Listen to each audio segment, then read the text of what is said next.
Hi everyone. ఇవాళ మనం blood cancers అనే టాపిక్ గురించి డిస్కస్ చేయబోతున్నాం. ఎందుకు ఈ టాపిక్ ఎంచుకున్నాను అంటే, నన్ను చాలామంది పేషెంట్స్ అడుగుతున్న క్వశ్చన్ ఏంటంటే, సార్ నాకు బ్లడ్ క్యాన్సర్ పేషెంట్స్, సార్ నాకు స్టేజ్ ఏంటి? ఇది ఎలా డయాగ్నోస్ చేస్తారు? ఏం ట్రీట్మెంట్ చేస్తారు? ఎన్ని రోజులు ట్రీట్మెంట్ చేస్తారు? అనే క్వశ్చన్స్ చాలా ఫ్రీక్వెంట్‌గా అడుగుతున్నారు. అందుకని ఎస్పెషల్లీ బ్లడ్ క్యాన్సర్ ఉన్న వాళ్ళ గురించి ఈ వీడియో చేస్తున్నాను. అసలు బ్లడ్ క్యాన్సర్స్ ఎన్ని రకాలుగా ఉంటాయి? 3 రకాలుగా ఉంటాయి. మనం ఆల్రెడీ డిస్కస్ చేసినాం పాత వీడియోస్‌లో. ఒకటి లుకేమియా, రెండోది లింఫోమా అండ్ మూడోది మల్టిపుల్ మైలోమా. ఈ వీడియోలో మనం కాన్సంట్రేషన్ మెయిన్‌గా లుకేమియా గురించి తెలుసుకుందాం. సో, లుకేమియాస్ అనేటివి మెయిన్‌గా ఎన్ని రకాలుంటాయి? 2 రకాలుంటాయి. అక్యూట్ లుకేమియాస్ లేదా క్రానిక్ లుకేమియాస్. అక్యూట్ లుకేమియాస్ అంటే చాలా ఫాస్ట్‌గా, అగ్రెసివ్‌గా ఉండే డిసీజ్. క్రానిక్ అంటే కొద్దిగా స్లోగా పెరిగి. సో, ఈ అక్యూట్ లుకేమియాస్‌లో 2 రకాలుంటాయి. AML, ALL. అలాగే క్రానిక్ లుకేమియాలో కూడా 2 రకాలుంటాయి.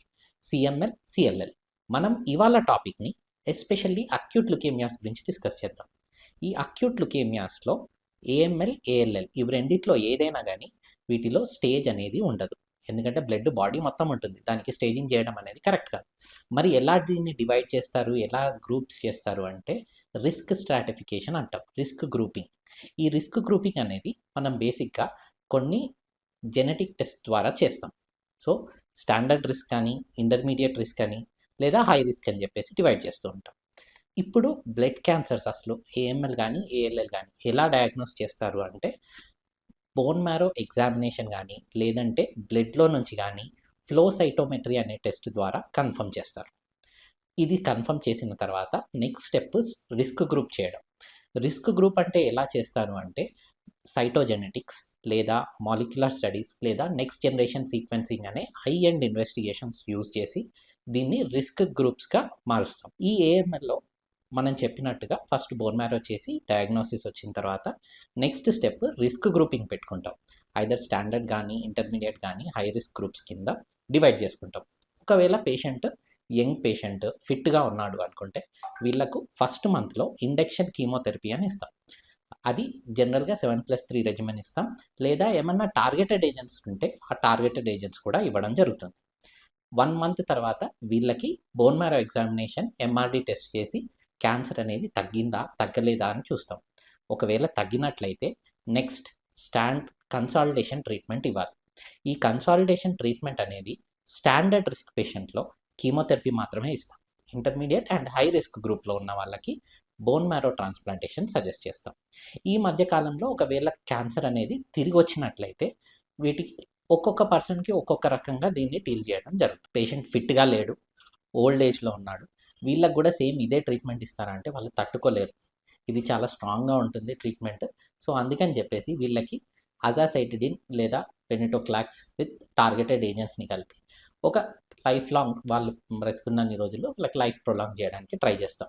అదే యంగ్ పేషెంట్ ఏదన్నా మెడికల్ రీజన్స్ వల్ల కూడా అన్‌ఫిట్ ఉండడం వల్ల ఇనీషియల్‌గా ఇలాంటి లో డోస్ కీమోథెరపీ ఇచ్చేసి దాని తర్వాత ఒకసారి కోలుకున్న తర్వాత హై డోస్ కీమోథెరపీ ఇవ్వడం అనేది జరుగుతుంది. సరే, ఇప్పుడు ట్రీట్మెంట్ మా పరంగా మేము చేసే ట్రీట్మెంట్ గురించి చెప్పాం. మీ పరంగా మీరు తీసుకోవాల్సిన శ్రద్ధలేంటి?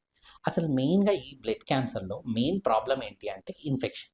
ఈ ఇన్ఫెక్షన్ మనకి ఎక్కడి నుంచి వస్తుంది? మనం కామన్‌గా ఆలోచిస్తే మన నలుదిక్కులా చూసుకున్నట్లయితే ఫుడ్, వాటర్, ఎయిర్ అండ్ మనం వాడే బట్టలు. ఇవి మేజర్ కాజ్ ఆఫ్ ఇన్ఫెక్షన్. ఈ మేజర్ సోర్స్ ఆఫ్ ఇన్ఫెక్షన్‌ని మనం కంట్రోల్ చేయడానికి ఏమేం చేయగలుగుతాము? సరే, ఫుడ్. మనం తీసుకునే ఫుడ్ వేడి వేడిగా ఇమ్మీడియేట్‌గా వండిన ఫుడ్ తీసుకోవడం వల్ల మనకు వాటిలో బ్యాక్టీరియా గానీ, ఫంగస్ కానీ ఎక్కువగా ఉండదు. కొంచెం రిస్క్ తక్కువుంటుంది. నెక్స్ట్ వాటర్ అనేది మనం బాయిల్డ్ వాటర్ తీసుకుంటే బెటర్. కానీ ఒకవేళ బాయిల్డ్ వాటర్ అవైలబుల్ లేనప్పుడు మనకు మార్కెట్‌లో దొరికిన mineral water, standard mineral water bottles కూడా వాడుకోవచ్చు. దెన్ గాలి. మనం గాలిని ఆపలేము. కాకపోతే మనను వచ్చి విజిట్ చేసే విజిటర్స్‌ని కంట్రోల్ చేయగలిగితే, వాళ్ళు బయటంతా తిరిగేసి వాళ్ళ బాడీ మీద ఉన్న ఇన్ఫెక్షన్ అంతా మనకు అంటిస్తూ ఉంటారు. సో, విజిటర్స్‌ని మనం కంట్రోల్ చేయగలిగితే 90% ఇన్ఫెక్షన్స్ కంట్రోల్ చేయొచ్చు. నెక్స్ట్ మనం వాడే దుస్తులు లేదా బెడ్‌షీట్ ఇవన్నీ. వీటిని రెగ్యులర్‌గా ఎవ్రీ డే ఫ్రెష్‌గా ఉతుక్కొని ఎండలో ఎండబెట్టి వాడుకున్నట్లయితే వీటి మీద కూడా ఇన్ఫెక్షన్ ఉండకుండా మేనేజ్ చేసుకోవచ్చు.